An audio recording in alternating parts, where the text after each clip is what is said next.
জাতীয় দৈনিকের শিরোনামগুলো আপনাকে জানাতে চাই। প্রথমে আমার হাতে রয়েছে সত্যের সন্ধানে নির্ভীক দৈনিক যুগান্তরের একটি সংখ্যা। প্রথম পাতায় লাল কালিতে মূল শিরোনাম, সময় পাবে অন্তর্বর্তী সরকার, প্রধান উপদেষ্টার সঙ্গে বিএনপি সহ বিভিন্ন দলের বৈঠক। 15ই আগস্ট শোক দিবস বাতিলের পক্ষে সব দলের মত, আন্দোলনে হত্যাকাণ্ডের তদন্ত চেয়ে বিএনপির চিঠি, নির্বাচনের পরিবেশ তৈরি অবশ্যই সময় দিচ্ছি, মির্জা ফখরুলের বরাত দিয়ে এটি চুম্বক অংশটি ছাপা হয়েছে। এবং কঠিন সংকটে বস্ত্র খাত সহায়তা নিয়ে 9/6 ব্যাকওয়ার্ড লিঙ্কেজের বিশাল আমদানির ফাঁদে উদ্যোক্তা ধরাশায়ী, বাড়ছে উৎপাদন খরচ, বাড়ছে না রফতানি মূল্য। উদ্যোক্তাদের দাবি আমদানিকৃত সুতার উপর ডিউটি বাড়ানো, ভারত ও পাকিস্তান পোশাক আমদানি নিষিদ্ধ করা, তুলার উৎপাদন বাড়াতে কার্যকর উদ্যোগ নেওয়া, সব ধরনের কাঁচামাল ও মেশিনারি স্থানীয়ভাবে প্রস্তুত করতে সরকারি নীতি সহায়তা প্রদান। আন্তর্জাতিক অপরাধ ট্রাইব্যুনালে শেখ হাসিনার বিচার দাবি, রাজু ভাস্কর্যের সমাবেশ। 15ই আগস্ট রাজপথে থাকবে ছাত্র জনতা। যুগান্তরের সঙ্গে দুই উপদেষ্টার সাক্ষাৎকার এখানে ছাপা হয়েছে। প্রথম পাতায় বক্স করে চেপেছে দৃষ্টি আকর্ষণের চেষ্টা। ডক্টর সালেউদ্দিন আহমেদ মন্তব্য করছেন, অর্থনীতি সচল ও ব্যাংক খাতে শৃঙ্খলা অগ্রাধিকার। চুম্বক অংশে বলা হয়েছে, কৃষকের সার, জ্বালানি তেল, নিত্যপণ্য, শিল্পের কাঁচামাল ও মেশিনারি আমদানিতে গুরুত্ব।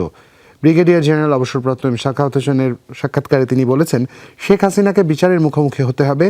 মামলা হলে আন্তর্জাতিক আদালতেও শেখ হাসিনার পক্ষে অবস্থান নিলে ভারত ক্ষতিগ্রস্ত হবে। চুম্বক অংশটি এখানে ছাপা হয়েছে। সেই সাথে অনেক কর্মকর্তাকে অফিস করতে দেননি বঞ্চিতরা, জনপ্রশাসন মন্ত্রণালয়ে ক্ষোভ। সেই সাথে ভারত শেখ হাসিনার অবস্থান সম্পর্কে প্রভাব ফেলবে না, পররাষ্ট্র উপদেষ্টার বরাত দিয়ে এটি ছাপা হয়েছে। এবং পুলিশ স্বাভাবিক কাজ শুরু করলে সেনাবাহিনী ব্যারাকে ফিরবে, সেনাপ্রধানের বরাত দিয়ে এটি ছাপা হয়েছে। আমানতকারীদের আস্থা ধরে রাখাই চ্যালেঞ্জ, ব্যাংক পর্ষদে পালাবদলের প্রক্রিয়া শুরু। সেই সাথে যুগান্তর তাদের অনলাইন পাঠকদের প্রশ্ন করেছিল, দেশের সার্বিক অর্থনীতি স্বাভাবিক অবস্থায় ফিরিয়ে আনতে সর্বপ্রথম মানুষের মধ্যে আস্থা ফিরিয়ে আনতে হবে বলে অভিমত দিয়েছেন অর্থনীতিবিদরা। আপনি কি এমনটাই মনে করেন কিনা? 96.71% পাঠক হ্যাঁ সূচক মন্তব্য করেছেন, না সূচক মন্তব্য করেছেন 2.33%, 0.9% পাঠক কোনো মন্তব্যই করেননি। শেষ পাতায় চোখ রাখতে চাই অন্যান্য প্রসঙ্গের সাথে। শেষ পাতায় লাল কালির শিরোনাম, সংবাদ সম্মেলনে সিপিডি, ব্যাংক খাতে 92,000 কোটি টাকা লোপাট। 92,000 কোটি টাকা। 15 বছরে হিসেব মিলাতে পারি না জুবায়ের। 15 বছরে 24 কেলেঙ্কারি। স্বাধীন ব্যাংক কমিশন গঠন করতে হবে, কেন্দ্রীয় ব্যাংকের সাবেক গভর্নর সহ সংশ্লিষ্টদের শাস্তি দিতে হবে, অর্থ মন্ত্রণালয়ের আর্থিক প্রতিষ্ঠান বিভাগ বাতিল করতে হবে। অন্যান্য টেক্সট একাই নিয়েছে 10,000, দুঃখিত, অ্যানন টেক্সট একাই নিয়েছে 10,000 কোটি টাকা। 10,000 কোটি টাকা। ধ্বংসস্তূপে দাঁড়িয়ে আমাদের নতুন যাত্রা শুরু করতে হবে, আপিল বিভাগের সংবর্ধনার প্রধান বিচারপতি। সাংবাদিকতার প্রতিবন্ধকতা দূর করার আহ্বান সম্পাদক পরিষদের। রফতানির ধারা অব্যাহত রাখতে সহযোগিতা চান ব্যবসায়ীরা এবং মন্ত্রণালয়গুলোর কাজ দ্রুত চালুর নির্দেশ প্রধান উপদেষ্টার। সচিবদের সঙ্গে বৈঠক। 15 আগস্ট নিয়ে কোনো সিদ্ধান্ত হয়নি। খাদ্য মূল্যস্ফীতি 14% ছাড়িয়েছে। সাবেক 2 মন্ত্রী প্রতিমন্ত্রীর ব্যাংক হিসাব স্থগিত। সেই সাথে পুলিশের বৈষম্যের শিকার নন ক্যাডার সদস্যরা, বৈষম্যের শিকার নন ক্যাডার সদস্যরা। এখানে চুম্বক অংশ বলা হয়েছে, ঊর্ধ্বতন কর্মকর্তারা ব্যক্তিগত বাজার, বাড়ির কাজ সহ নানা অনৈতিক কাজে বাধ্য করেন। থানা ও জেলা পুলিশের অনুষ্ঠান সহ বিভিন্ন কারণে চাঁদা দিতে হয় খোদ পুলিশ সদস্যকে। থানায় পুলিশ যোগ দিলেও শুরু হয়নি কার্যক্রম, মাঠের কার্যক্রম। বেশিরভাগ হাজিরা দিয়ে ফিরে যাচ্ছেন। ডিজিএফআই নতুন DG major general Faizur Rahman এবং স্বরাষ্ট্র উপদেষ্টা 7 দিনের মধ্যে অবৈধ অস্ত্র থানায় জমা দিন। আওয়ামী লীগকে দল পুনর্গঠনের পরামর্শ। 19 ডিপোতের ধারণ ক্ষমতার দ্বিগুণ রফতানি পণ্যের জট। চট্টগ্রাম বন্দর উদ্বিগ্ন পোশাক রফতানিকারকরা। জাহাজের সংখ্যা না বাড়লে শিগগিরই জট কাটবে না বলছেন সংশ্লিষ্টরা। এই তো। ধন্যবাদ জুবাইরকে। আমি দৈনিক সমকাল পড়তে চাই। সমকালের প্রথম পাতায় রয়েছে জাতীয় শোক দিবস ও ছুটি বাতিলের পরামর্শ। সরকারকে যৌক্তিক সময় দেয়া হবে, আওয়ামী লীগ নিষিদ্ধের দাবি, স্বরাষ্ট্র উপদেষ্টার বক্তব্যে উষ্মা, সংখ্যালঘু নিপীড়ন তদন্তের জোর এবং রাজনৈতিক নেতা নেয়ার প্রস্তাব। দ্রুত নির্বাচনের চাপ চান না ডক্টর ইউনূস, দুষ্কৃতিকারী দমনের সিদ্ধান্ত। তারপরে শিরোনামে আছে, দল পুনর্গঠন করুক, প্রতি বিপ্লবের চেষ্টা সফল হবে না, আওয়ামী লীগের উদ্দেশ্যে স্বরাষ্ট্র উপদেষ্টা শেখ হাসিনাকে দেশে ফেরানোর পরামর্শ। পরের শিরোনাম পড়ছি, আন্তর্জাতিক অপরাধ ট্রাইব্যুনালে শেখ হাসিনার বিচারের দাবি, ঢাবি বৈষম্য বিরোধী ছাত্র আন্দোলনের সমাবেশ। তারপরে আছে সংবাদপত্রের কালো আইন বাতিল চায় সম্পাদক পরিষদ। পরের শিরোনামে আছে, পাচারের অর্থে 3 দেশে সাইফুজ্জামানের সম্পদ। আছে সংবাদ সম্মেলনে গতকাল সিপিডি যা বলেছেন সেই তথ্য জুবাইর কিছুক্ষণ আগেই জানিয়েছে। পরে শিরোনাম পড়ছি, মৃত প্রায় ব্যাংক বন্ধ করে দিতে হবে। সাক্ষাৎকার এসেছে আক্তার হোসেনের, ব্যক্তিগতভাবে চাই তারেক রহমান দেশে আসুক, দলের হাল ধরুক, নতুন সংবিধান প্রণয়নে হবে গণপরিষদ। একটু যদি শেষের পাতায় দেখি কি কি আছে। শেষের পাতায় আছে, পদত্যাগ করলেন ডুয়েট ও কুয়েট উপাচার্য, অব্যাহতি চেয়ে চিঠি চাবি উপাচার্যের। বিক্ষোভের মুখে পালিয়েছেন বগুড়া পলিটেকনিক্যালের ভারপ্রাপ্ত অধ্যক্ষ। আছে প্রধান উপদেষ্টার বিশেষ সহকারী আলী ইমাম মজুমদার, প্রেস সচিব হচ্ছেন শফিকুল আলম।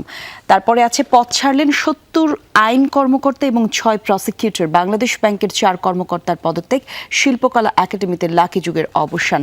আছে কর্মস্থলে অনুপস্থিত 42,000 চিকিৎসক এবং স্বাস্থ্যকর্মী, স্বাস্থ্যসেবার বেহাল দশা। যারা অন্যায় করেছেন তারা এখনো পালিয়ে বেড়াচ্ছেন, এই রকম কথা বলেছেন doctor AZM Zahid Hossain.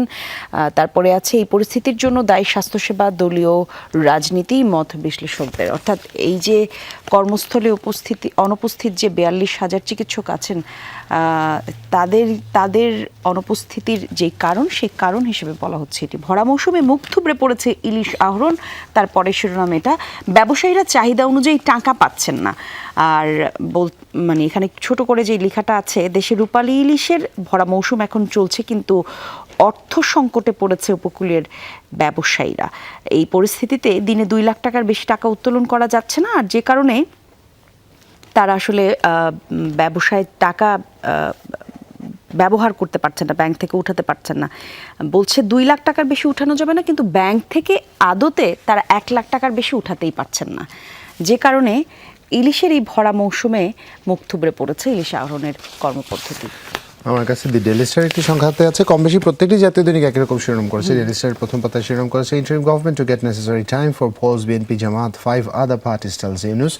Food inflation tops 14% for the first time in 13 years.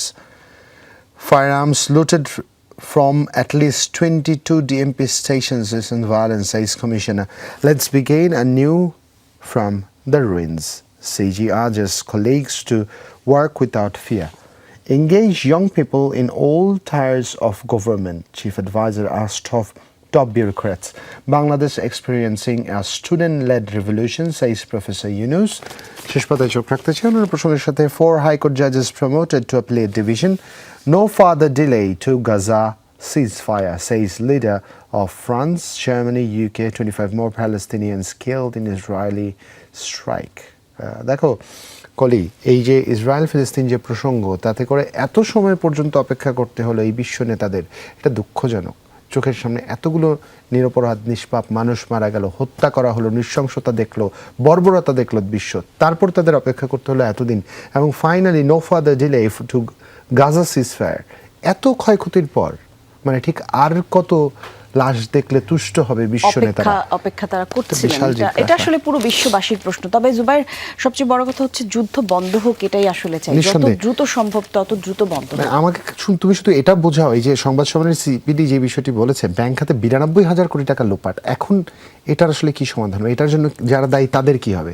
এখানে বলা হয়েছে শুধু অ্যাননটেক্স একাই নিয়েছে 10,000 কোটি টাকা।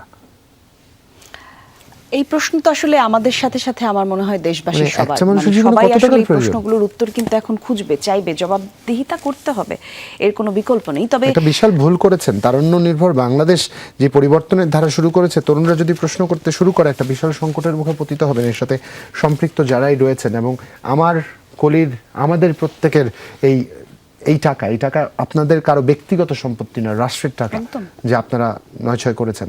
দুঃখজনক এবং নিন্দনীয় একটি কাজ।